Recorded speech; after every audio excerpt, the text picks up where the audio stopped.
ছাত্ৰ-ছাত্ৰীসকল তোমালোকৰ কাৰণে ক্লাছ 9 ৰ কেইটামান MCQ প্ৰশ্ন তোমালোকক আগবঢ়াইছো। প্ৰথম প্ৰশ্নটো সুধিছে তলৰ কোনটো এটা ৰৈখিক বহুপদ। আমাৰ ৰৈখিক বহুপদ হ'বলৈ হলে কি হ'ব লাগিব তাৰ মাত্ৰাটো 1 হ'ব লাগিব। এতিয়া প্ৰথমটো চাও আমি x² + 4x + 9 ইয়াত সৰ্বোচ্চ সূচক আছে x ৰ চলকৰ সৰ্বোচ্চ সূচক আছে 2 গতিকে এটো ৰৈখিক বহুপদ নহব। এটো চাও আমি x³ + 1 ইয়াত আছে x ৰ সৰ্বোচ্চ সূচক 3 আছে গতিকে এইটো ৰৈখিক বহুপদ নহব। 3 নম্বৰটো চাও আমি 3x + 4 ইয়াত x ৰ সূচক আছে 1 গতিকে এইটো ৰৈখিক বহুপদ হ'ব। গতিকে ইয়াৰ শুদ্ধ উত্তৰটো হ'ব C নম্বৰটো 3x + 4 এটা ৰৈখিক বহুপদ। পিছৰটো চাও আমি 2 নম্বৰ প্ৰশ্ন দিছে 5² * 10² ৰ মান কিমান। এটো আমি সূচকৰ বিধি মতে কৰিব লাগিব। ইয়াত বিধিটো আছিল যদি a to the power m into a to the power b to the power m হয় তেতিয়া হলে কি হ'ব ab into m হয়। যদি ঘাতটো একে থাকে ভূমি কিটা বেলেগ বেলেগ থাকে তেতিয়া কি হ'ব আমি তলৰ বেস কিটা পূৰণ হৈ যাব। এতিয়া ইয়াত কি পূৰণ হ'ব এতিয়া 5 আৰু 10 টো পূৰণ হৈ যাব আৰু ওপৰত ঘাতটো একে আছে তাৰ মানে কিমান হৈ গল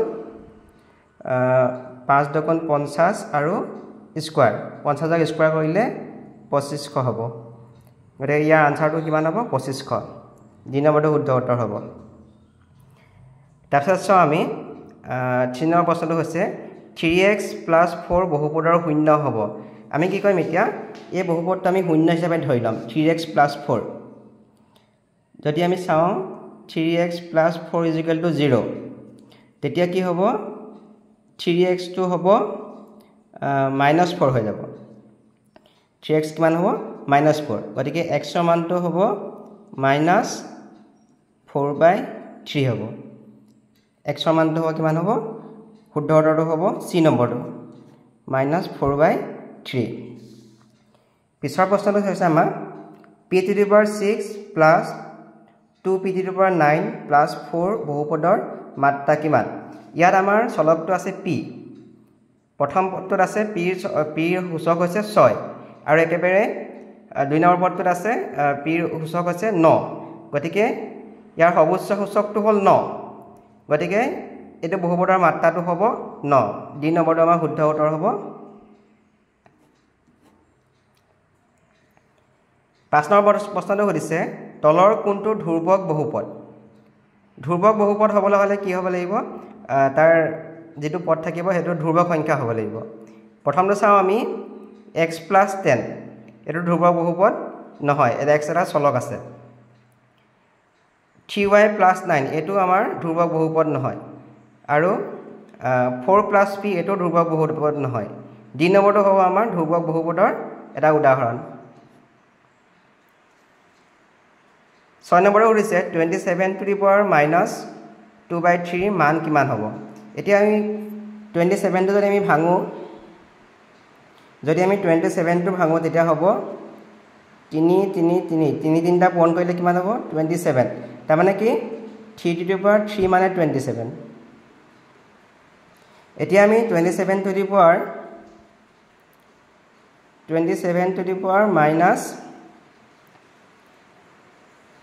-2/3 কৈছে তাৰ মানে হ'ল 3 to the power 3 into -2/3। এতিয়া আমি 3 কটাকটি কৰি দিলো ইয়াত থাকিলে 3 to the power -2 3 to the power -2 মানে হ'ল 1/9 আৰু এই আনসাৰটো হ'ব 1/9।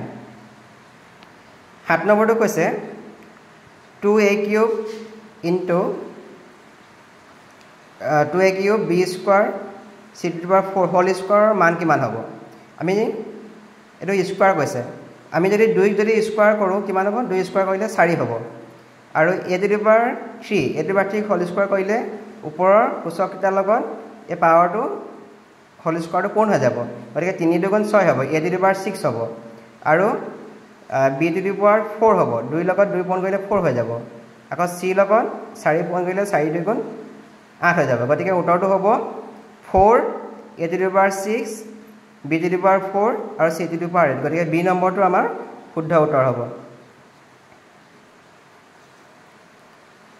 3 নম্বৰ 8 নম্বৰ প্ৰশ্নটো কৈছে তলৰ কোনটো এটা বহুপদ বহুপদ হ'বলৈ আমাৰ হ'ব লাগিব চলকৰ সূচকটো এটা পূৰ্ণ সংখ্যা হ'ব লাগিব পূৰ্ণ সংখ্যা মানে হ'ল 0 ৰ পৰা আৰম্ভ হোৱা সংখ্যা হ'ব যিবোৰ 0 1 এনেকৈ আৰম্ভ হৈ গৈ থাকিব প্ৰথমটো কৈছে x root over x plus 9 ইয়াত x ৰ সূচক আছে 1/2 হয় ৰুট অভাৰ চিন আছে গতিকে এইটো এটা বহুপদ নহ'ব তাৰপিছত আছে 1/y প্লাছ 6 ইয়াত আছে y সূচকটো হ'ব -1 হ'ব গতিকে এইটো এটা বহুপদ নহ'ব পিছতো কৈছে আমাক x³ প্লাছ 4x প্লাছ 6 এইটো আমাৰ বহুপদ হ'ব আমি 3 নম্বৰটো যদি চাওঁ 9 প্লাছ 4/p ইয়াত আমাৰ p ৰ সূচকটো -1 হ'ব গতিকে আমাৰ শুদ্ধ উত্তৰটো হ'ব c2